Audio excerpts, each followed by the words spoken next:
This is my math homework number 21, Tuesday. For the first one, it says find the product. We're going to multiply 6/10 times 500ths. We're going to imagine that it will be 6 times 5, and that will give us 30. Now we can see that there's 1, 2, 3. There are 3 numbers behind the decimal, but we only have 2. So we need to add a 0 on the very front and then put the decimal there. So the final answer is going to be 30 thousandths. The reason why it's thousands is 'cause there's 3 numbers behind the decimal. That's tenths, hundreds, and thousands. For the next one, it says round this decimal to the nearest tenths place. So the tenths place is the 9. That's right after the decimal. We circle the number to the right, which is a 2, and we ask ourselves, is that 5 or more or 4 or less? In this case, it's 4 or less, so we let it rest. So we know that 56.90 is closer to, so 92 is closer to 90 than it would be if you round up to 100.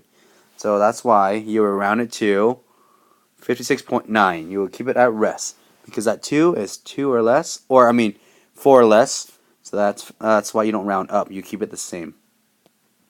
For the next one is complete the pattern. As you can tell, when you divide something by 10, you move to the left once. When you divide something by 100, you move to the left twice. And then when you divide it by 1,000, you move it to the left 3 times. So it goes 1, 2, 3. So it'll be 0.4, 3, 2, 1. Just like that. The reason why it's getting smaller is because when you're dividing something by 1,000, you're going to get much smaller because you're splitting it up by 1,000 times. But when you multiply by 1,000, you'll get much greater. For the next one, it says find the difference. So we need to get a common denominator. They both have 8 in common. This one is times 2 times 2. That'll be 6/8 minus 1/8. And that'll give us 5/8. For the bottom one, our common denominator will be 15 and 15. This one can stay the same. This one is times 3 times 3. So now we have 6/15 minus 1/15, and that will give us 5/15, which can both be divided by 5, and it will be 1/3. For the next one, it says, what problem does this model show? Well, let's go in the verticals, the columns. 1, 2. You have 2 out of 3, 4, 5. So you have 2/5 times 1 out of 2, 3, 4.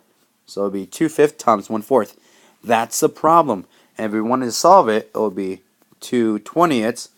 And you count all the squares as 20, then this is the 2 that have the 2 colors that are mixed together. So we know this is a multiplication model. A fraction times a fraction. For the next one, it says find the product, simplify the answer. So the first thing we need to do is change the mixed number right here into a improper fraction. We do multiply, add. So we do 2 times 7, which is 14. Add 1 was 15. So we have 15 over 7 times the 2/5. Unlike adding and subtracting with fractions, when we multiply, we'll multiply across. The numerator says 15 times 2, which is 30. And your denominator, 7 times 5, is 35. In this case, it is just a regular, proper fraction. We need to divide the numerator and then denominator by 5. That will give us 6/7 as our final answer. For the next one, it says find the product, simplify the answer. Once again, we have to do times plus. 3 times 3 is 9. Add 2 is 11. 11 over 3.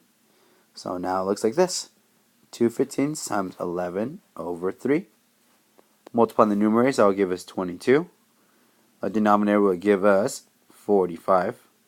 And we cannot simplify that, so the answer is 22 over 45.